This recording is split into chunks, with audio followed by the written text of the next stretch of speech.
Welcome, in front of me is a Motorola Moto G53 and today I will show you how you can format your SD card.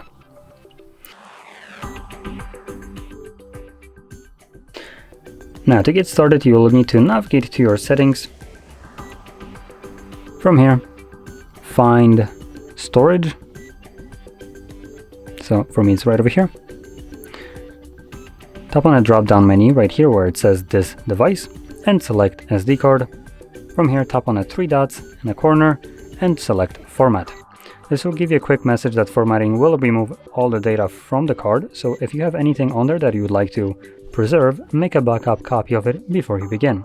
Otherwise the data will be completely removed and this cannot be undone. So from there we can select format SD card. This will begin formatting. This process only takes a couple seconds and should be right about done. There we go.